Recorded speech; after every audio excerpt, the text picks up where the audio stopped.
Hey, everybody, this is Nick. Today we're going to be talking about the blue flu. Police officers leaving police departments and first responders leaving their jobs in droves, why that's happening, and some things that we need to discuss and just go over in this open discussion here on Paco's Insight and Paco's Playground. Paco, what are your thoughts, my man? Yeah, no, it's a rough time for these officers, I mean, these officers just don't want to do it's not that they don't want to do the job anymore. It's just everything's videotaped, everything's out there, They feel like they're basically under attack. I mean, everything they do is videotaped now, whether it's body cameras, civilian cameras, I mean, and I'm not saying that, they got to watch what they do, but it's just, yeah, it's a tough time, especially with everything going on, all the mass shootings, and it's just, yeah, it's So, the police department and police officers, they take an oath to uphold the Constitution, and defend their country and all that. So they can't really stand by. They can't put their jobs on pause when they might feel like it because they have to continue to do that job. But now it's becoming less about the risk that they take. It's becoming less about the police officer who says, okay, I'm prepared to give my life to keep people safe. Now you're asking the police officers to risk their family's well being to be on the beat. Because if you're a cop and you do something that the mob doesn't like, you will end up with protesters at your house. Your family's now exposed to it. Whatever kind of, intelligent type of tech savvy nerds are out there trying to hack your family's accounts and all this stuff now. mhm. That's one of the things that you need to watch out for if you're in that line of work is to say, well, I don't want to get caught up in this situation right here and have my family's lives at risk. So you're kind of in a position, I think, as a cop where it's a lose lose. Yeah, and there was to elaborate on the situation where cops' families are at risk. If you guys know of a video Donut Operator did, he did a video a couple years ago, and this guy basically he slanders cops, and he spread this false information about what a state trooper, I think it was a like a Louisiana or Georgia or somewhere around there, but the state trooper, they accused the state trooper of you know, touching this girl that they were arrested, and that wasn't the case. But what ended up happening is they slandered this one cop's name, and I guess there's another cop that same last name, no relation, in the same department. So these people that slandered or were trying to slander the cop that actually got accused of doing it, all these people couldn't even get the right address, and they were slandering the wrong cops, the wrong cop who just happened to have the same last name and work for the same department. They were harassing the family and sending death threats, and it's like it's crazy the amount of steps people will go to you know try and dox these people. It's crazy, and it's just it's nuts the amount of steps people will go to make a cop look bad, or to try and get their point across to a cop, even if it, because in today's day and age, and I'm sure Nick will agree with me on this, in today's day and age, context means nothing anymore. People hear what they want to hear and believe what they want to believe. They don't context isn't doesn't mean anything. you know I mean, um not to get into the whole thing, but the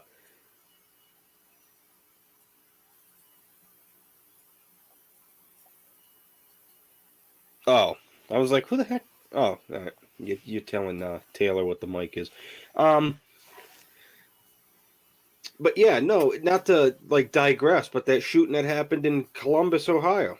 You know, the 16-year-old with the knife. I mean, it's clear as day what happened, but there's all these news outlets and stuff that are wording it to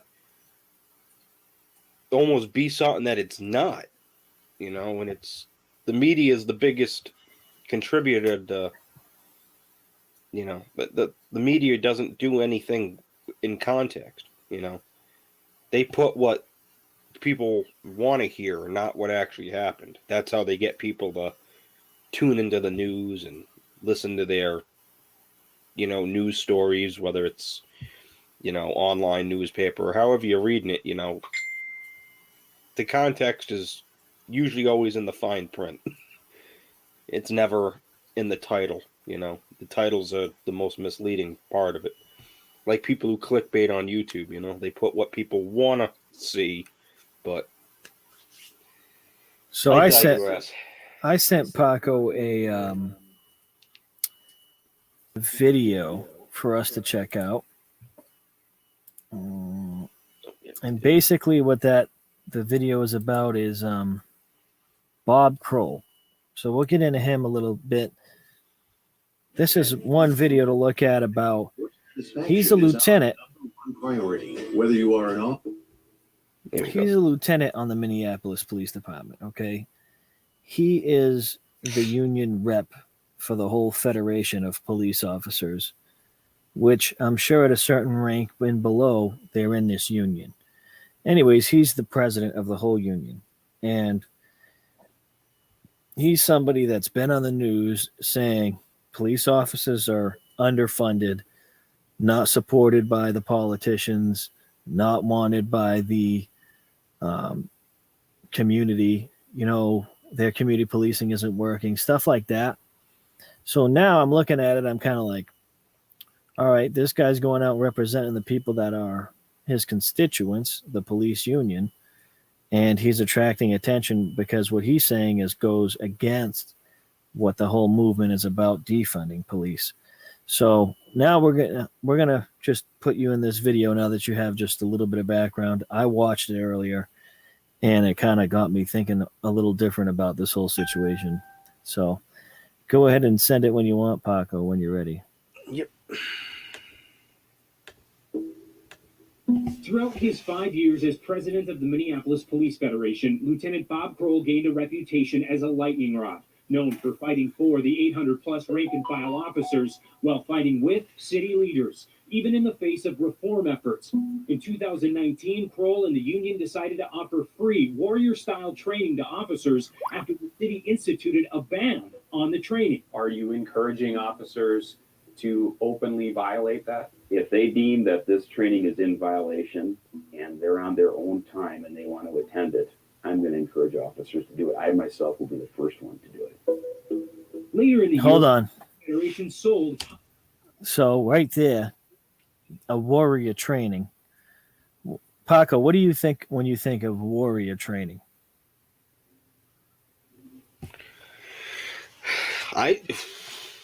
Depends on what they mean by warrior training. Like, are they talking about like guerrilla warfare style training where it's like handle a situation, balls to the walls? If I said to you, hey, Paco, do you want to go do a warrior training class with me? What do you think that's going to mean?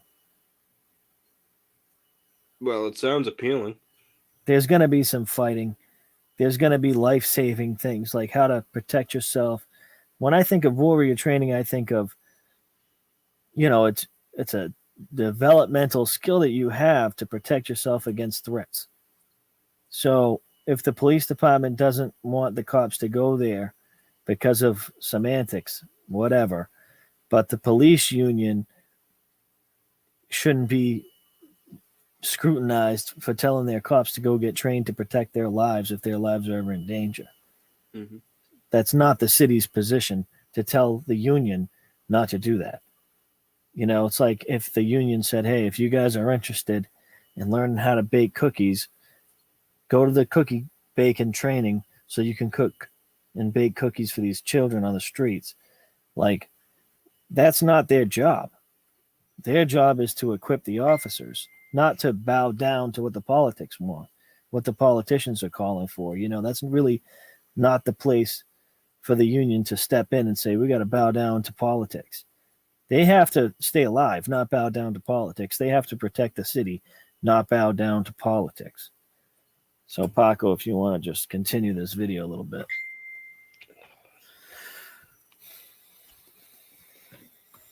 Cops for Trump t-shirts as a response to a city ban on officers wearing their uniforms to political events. We're seeing a lot of red cop shirts out here tonight. Kroll would go on to speak at the Trump rally and appeared on stage with the president. But the controversy reached new levels following the death of George Floyd in May. Kroll didn't speak publicly for weeks, but in a letter to Federation members, he said officers were being made scapegoats for the riots that followed, and he also referenced Floyd's criminal history. I am immediately withdrawing from the contract negotiations with the Minneapolis Police Federation. In June, the Minneapolis police chief and mayor both blamed Kroll and the union for standing in the way of accountability and reform. The rhetoric that Bob Kroll has put out is detrimental, not just to our city, but also to the police department. Similar words echoed in protests outside the Federation. We are hurting. We need real change. And as long as Bob Kroll is in that office over there, we ain't going to see real change because it's an ideology problem over there. We haven't heard an apology from him. We haven't heard anything that would lead me to believe that he has shown any remorse for what's happened. Then, in late June, Kroll finally broke his silence on the case. It was sickening. It's something that should never occurred. No officer can condone that, ourselves included. In the interview, Kroll also addressed his earlier letter mentioning Floyd's criminal past. Well, first of all, it's something I regret writing. I put it out in haste. It was never meant to go beyond the membership, and there was a lot of things in there, and it was out of context. Should have never been released to the public, and I regret it being released to the public. Do you plan on resigning? No, and I'll tell you why. So notice Nothing but feedback from the membership. he said he regrets that the letter was released to the public. He's not regretting the contents of the letter. Oh yeah, he's not regretting what he put in that letter. He's just he's regretting that the public saw the letter. Right. He's That not guy- retracting any statement he said. If you're pro-police and you don't recognize how this guy is a stud, then that sucks. You know what I mean? Like, this guy's a total stud. Here he is defending the police. And I love how the reporter literally put the question out there, you going to resign? And he goes, no. Like any other police union president would be like, yeah, due to the allegations, yeah, I'm going to resign. This guy's like, no, I'm going to face it head on. I'm not going anywhere. So let's continue the video because this is a good story and a good representation of Blue Flu. And I actually had discussions with the chief. Would it help if I left? And what I got from feedback from the membership is my leadership is needed, particularly now. But calls for his resignation continued. Bob Kroll has got to go. And the conflict hit a boiling point. Man, everybody hates this guy. Outside Kroll's home in Hugo and smashed effigies of both he and his wife. This whole thing burned down for 20 dollars. You think we gonna about burning Hugo down? Now y'all really don't count back in the garage. They have no role in this matter. My wife has no role in this matter. The rest of our family, no role. Vulgarity around children, people being forced inside their homes. It was just despicable behavior by those people here. Still, for months, Kroll remained defiant, standing by his vows not to step aside. But in his letter today, he wrote, All right, hold it. Bigger picture. So we just saw, can you rewind it and stop it at a video where it shows them at his house? Just so we can get a look at that. They got a piñata. Burned down for 20 dollars. You think we gonna about burning Hugo down? All right. Did you hear what he said? Good. Let's get that guy on tape. Did you hear what he said, Paco? He said, we burned down, I think he said a 7-Eleven for $20. You don't think we're going to burn your house down? Think about that. That's We'll burn down a 7-Eleven for $20. You don't think we'll burn your house down? It's not funny, but No, and unfortunately, and we're not laughing because it's funny. We're laughing at basically this is where we're at. This is what everything's become. This is what these these movements have become. I mean, I like back when the whole now, of course, this video was made around the time where the George Floyd protests were going on, but those were everywhere. I mean, cities in, Boston was getting riots, and cities and towns that had nothing to do with the incident were getting demolished. And it's like, what's it accomplishing? It really, and that's what I've never understood about it. It's like, yeah, I understand you have a right to protest and you have a right to make your voice heard, which is fine. But by burning down businesses and people's hard-working businesses that some of these people have probably built from the ground up, burning them to the ground to make, like, with me, if you're doing that, you're not making your voices heard. You're making it, if you ask me, harder on you, burning people's businesses down, burning homes down, like, what's that accomplishing? I mean, if and I'm not trying to get into it, but, in my opinion, it's adding to the problem. You're not adding to the solution, you're adding to the problem. You're just basically adding to every stereotype that's out there by burning businesses down and rioting and, destroying cruisers, flipping cars, looting, like it. You're just adding to the problem more than the solution. And I'm all for peaceful protests, but when it starts getting to the point where, homes are getting demolished and businesses burned down, and like, I just don't like that. All that stuff has nothing to do with anything. I mean, think about it, Paco. You're at home, that's just sitting at home. All of a sudden, this truck pulls up, bunch of dudes out there, a bunch of people yelling at you, telling you they'll burn your house down. How safe are you going to feel, man? They make piñatas of you and your family, and they smash the piñatas. Yeah. How are you supposed to feel, guy? That's not safe. That's not fair. Imagine if a bunch of cops went to, somebody's house, some victim's house or something, and said, "Hey, guess what? You're this and that." That'd be ridiculous. Mm-hmm. But bet you none of these people were prosecuted for that harassment. Oh yeah, because of free speech and all that. Anyways, let's get to. It was at 3:20-ish when we left off in this video.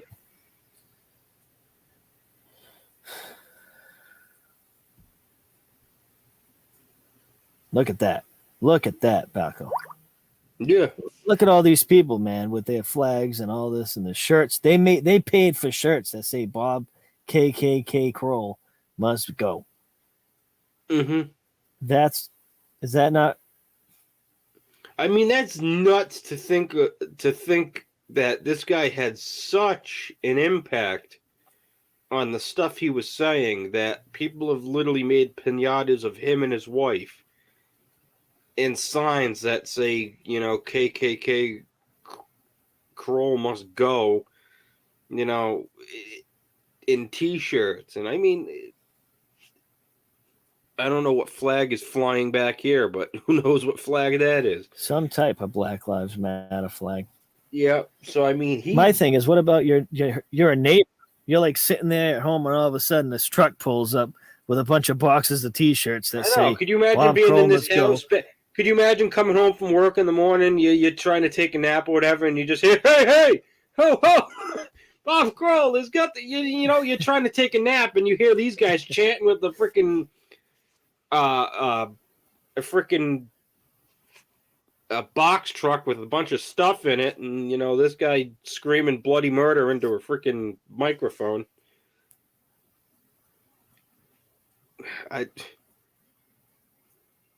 Yeah. This guy's had some impact, that's for sure. I think this is exactly what we're talking about here in this video. Mm-hmm. But it's scary to see that this is where we're at. You know what I mean? It's scary. Yeah. And you want to finish this video? Yeah.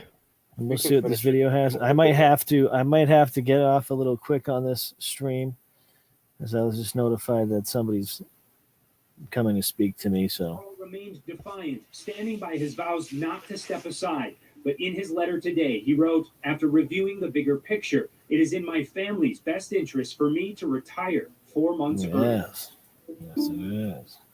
Now, beyond that statement, Kroll offered very little today in terms of what transpired here and why this timing is happening right now. That led many to wonder if there is any relation to his support for President Trump and what happened in the last week. All I can tell you there is that he did not mention the president nor the unrest in Washington in his statement today. Jana? Yeah, Kent, how about other folks? The chief, the mayor, have we been getting any reaction from city leaders who spent so much time, like those two, battling Lieutenant Kroll? Well, as you can imagine, we've reached out. Several reporters with CARE have reached out today. Chief Arredondo has yet to make any public comments there. Now, the mayor made his feelings known pretty quickly on Twitter today with just 2 words: good riddance. Not very much flowery language there. Now, reporter Lou Ragush did catch up with the mayor and has a more extensive interview coming up tonight. Crap. All right, Kent, thanks so much. It's pretty bad when even the mayor of the city you work for is like good riddance. That is nuts. Absolutely. Well, I think you just saw an episode of Another One Bites the Dust here. We're going to try to keep this subject something that's on our minds, and we're going to continue to pray for the police. You know what I mean? Another episode of This Bites the Dust. Maybe this will become a segment on Paco's Insight. Who knows? But we just wanted to keep it real again today. I'm doggy sitting in a little bit. I think the lady's here with her dog, so I have to get off. Doesn't that sound very reasonable? I love them. So, all right, you guys have a good one. Paco, you got anything? Keeping it real, Bubba? Yeah, keep it real. All right, hold on.